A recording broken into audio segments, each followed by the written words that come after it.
Hey, what's going on? My name is Coach Lee Hopkins. My pronouns are he, him, his, and you're listening to the Patterns of Possibility podcast. This is a podcast dedicated to helping you replace harmful patterns with new possibilities. In each episode, we'll explore topics that inspire you to be yourself, live your truth, and make lasting connections. On this episode, we're going to talk about doing favors for people. I recently watched something on TikTok about doing favors and how people were just adverse to doing favors for other people. And I'm thinking, you know what? I don't do favors for people. I take action and I do tasks that are going to benefit me. And I am not a narcissist. I am here to help make people make those meaningful relationships. And I think that this is the key to helping people connect more authentically. And it's not this self-centered, self-servingness that is shown throughout the US as, you know, those are the kind of people as narcissism. It's not quite that. It's something a little different. And I want to show you how powerful and important it is. Are you ready? Let's go.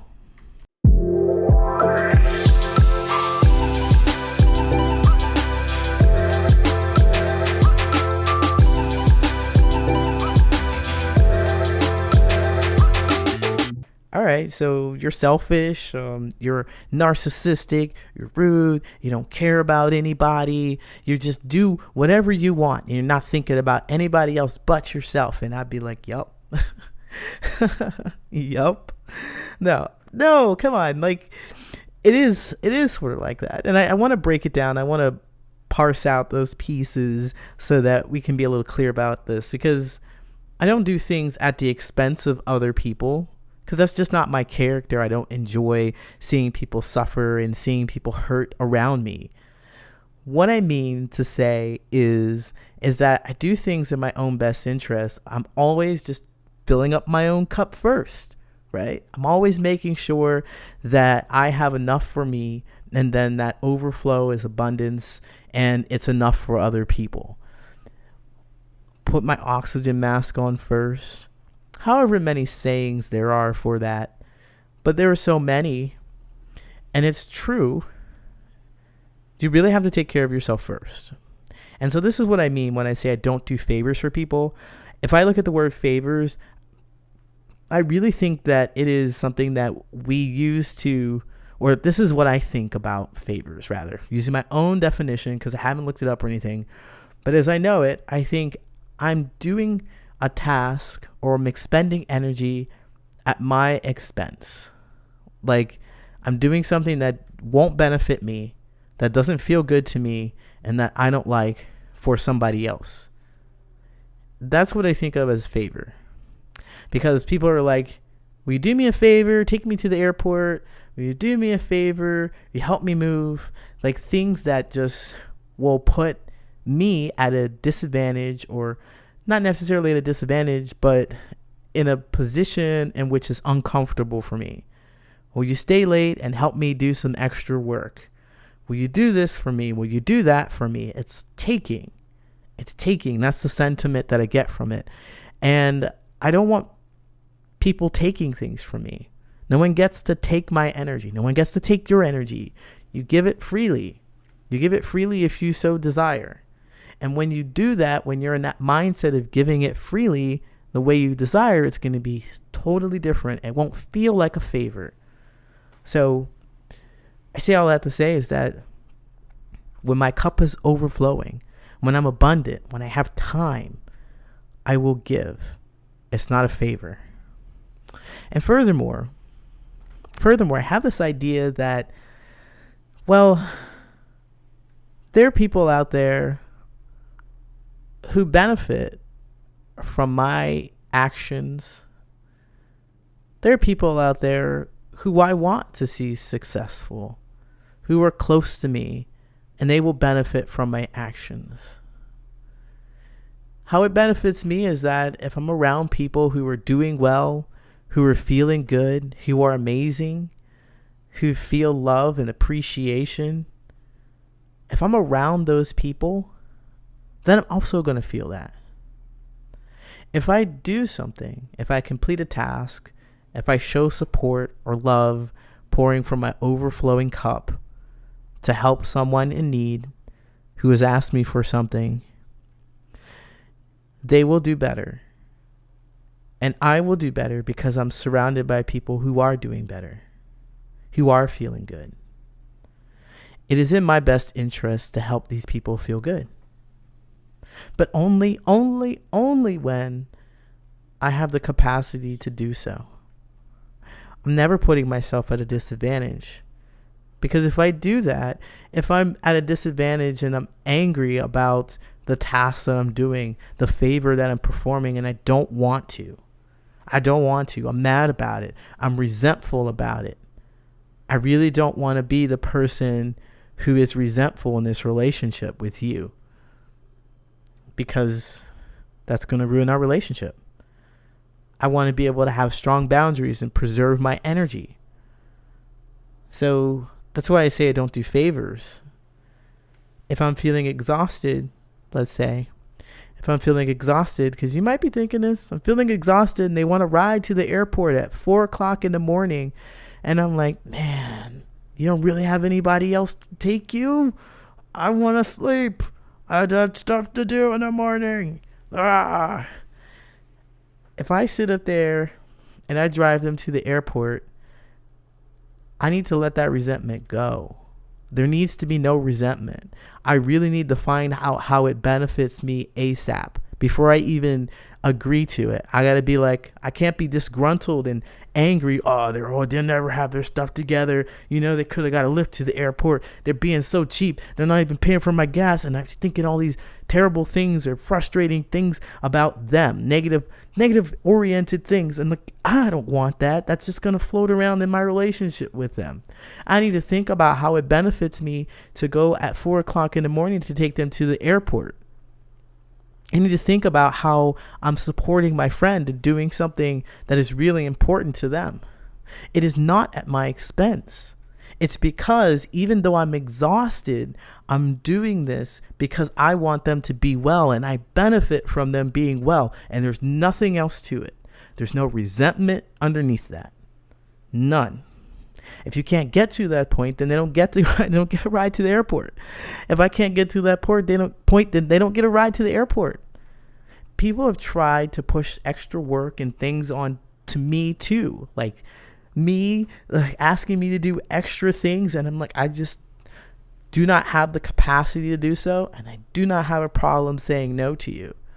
And here's the reason why you shouldn't have a problem. Why I hope that you wouldn't have a problem saying no. Like it's beneficial. It's definitely helping your relationship and dealing with that underlying resentment. But you're going to see that these people that are around you, they also have your best interest in mind. They know that they don't want anybody in their circle pouring from an empty cup because it breeds resentment. They know that.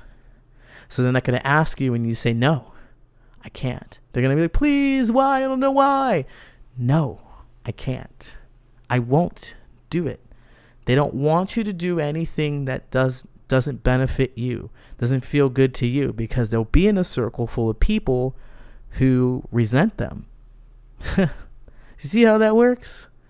It always benefits you to speak your truth.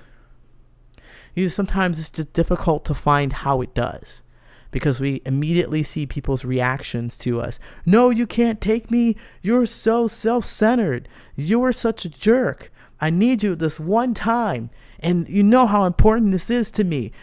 Like, whoa. I don't live my life for you. I do things that benefit me. And because I do things that benefit me, you get the best of me.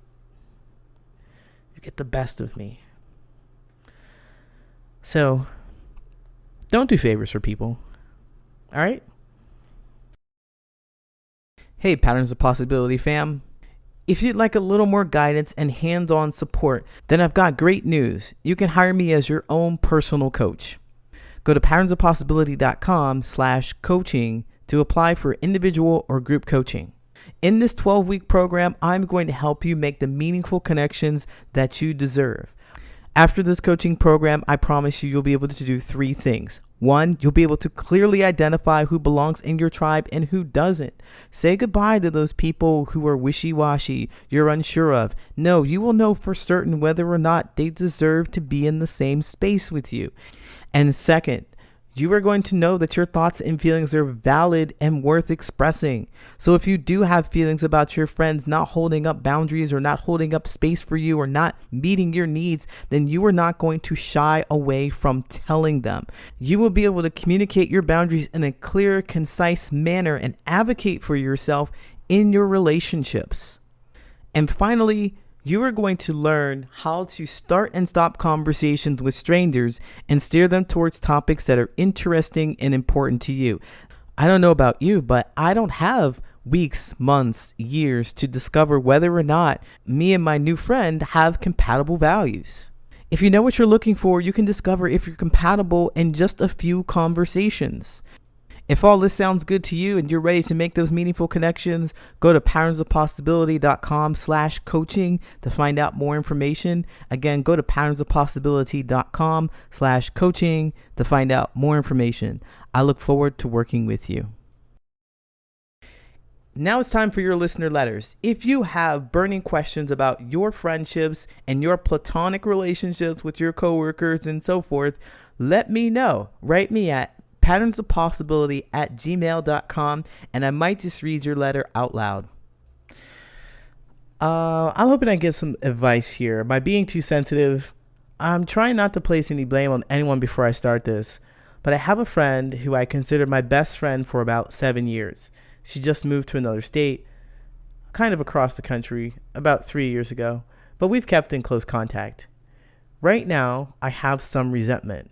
And I know that these are all my decisions and I'm grown, but I feel like she was not a good friend to me. I found out that I was pregnant and it was extremely unexpected because I was on birth control religiously. And I was in total shock. I ended up getting an abortion at 6 weeks. And she was one of the only people I told. And she pretty much was in agreement for me to get an abortion and not tell me to weigh my options or anything, because I was with my boyfriend and I still am for 3 years.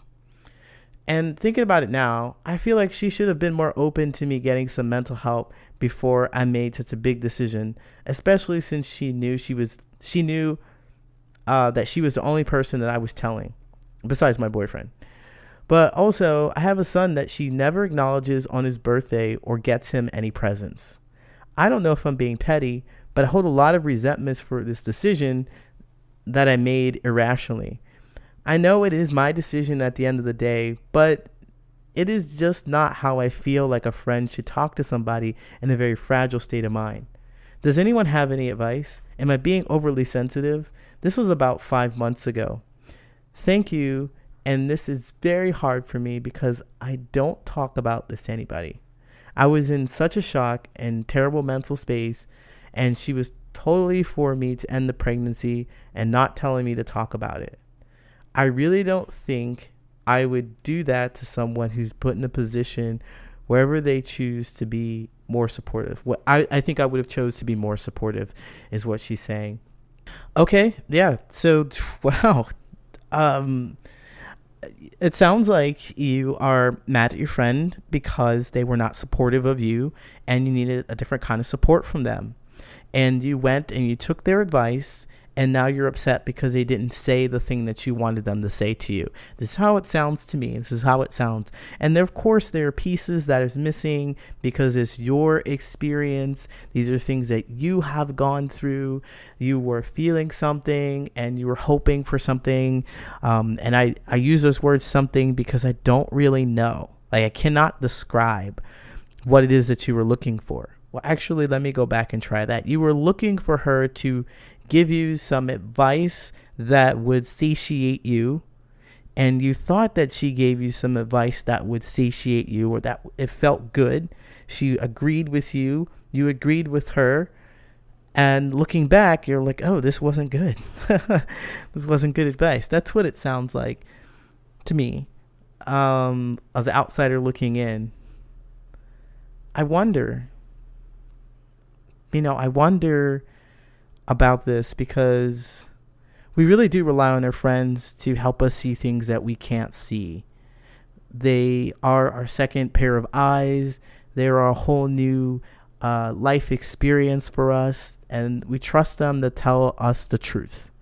We trust them to give us the best of the best with the best intentions in mind. Like it is to their benefit to help us.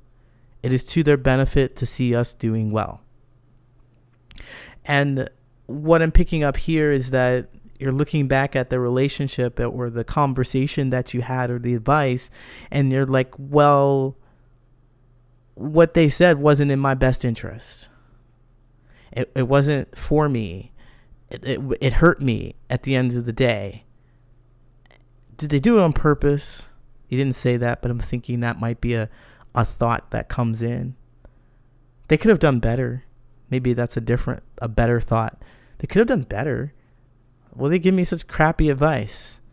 Aren't I a good friend to them? Don't I matter to them? Here's another way that they're not being helpful. Look at my other son, how they mistreat my other son. How they don't acknowledge his birthday or get him presents. I'm resentful. Of course you would be. You'd be resentful. You thinking that your friend was supposed to be supportive. This is a difficult one because it requires you to really release this idea that your friend does everything for you. Like, she gave you the best that she could possibly give you. She gave you that insight, that information. She answered the phone call. She supported you. She held you in confidence. She didn't tell anybody else, and probably was something that you wanted her to do, is to hold it in confidence. And I want you to consider that your friend doesn't know everything.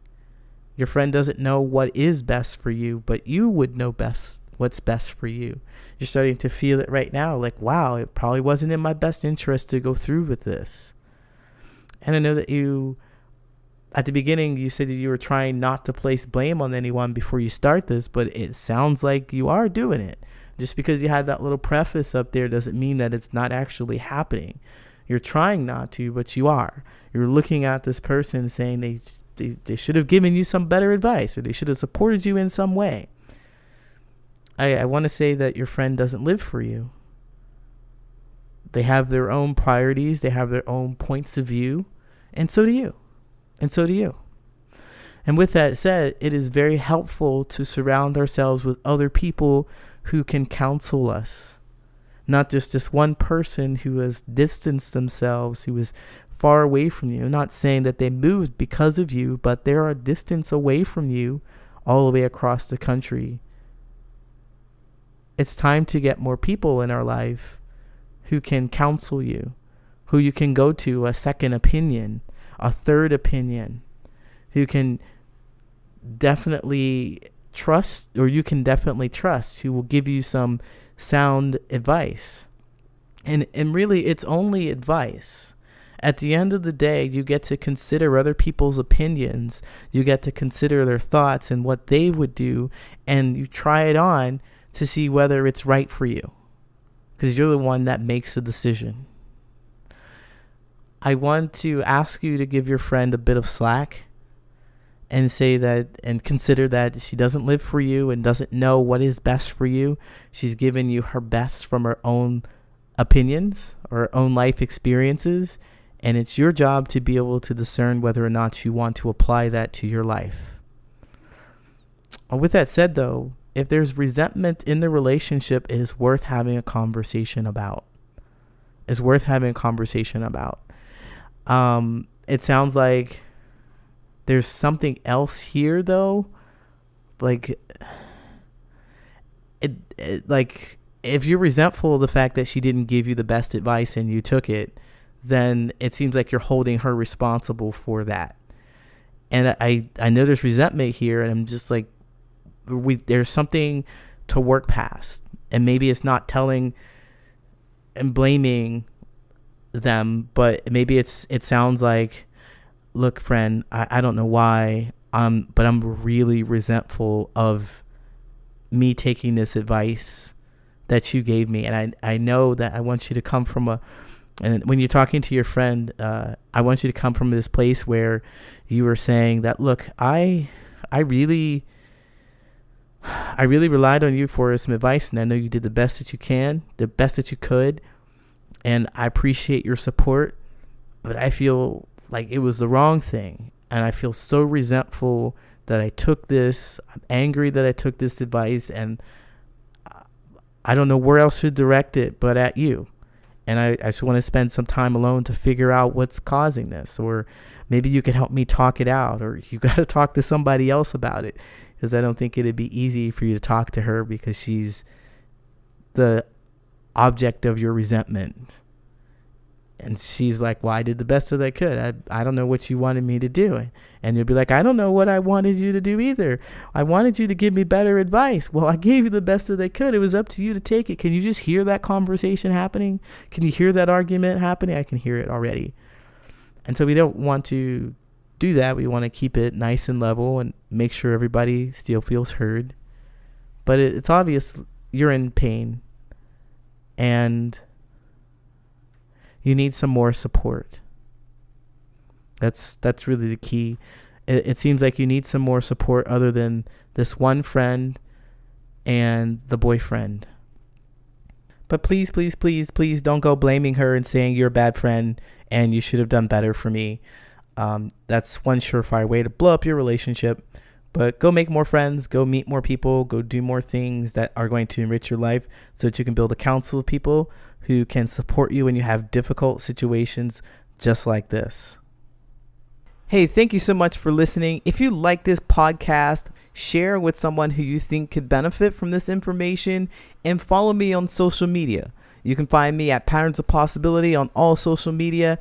And I go live on Mondays, Wednesdays, and Saturdays at 9 a.m. Central Standard Time. You can catch me and learn more about these social connections and interact with other people who are looking for the meaningful connections, who share the same kind of stories, and be in community.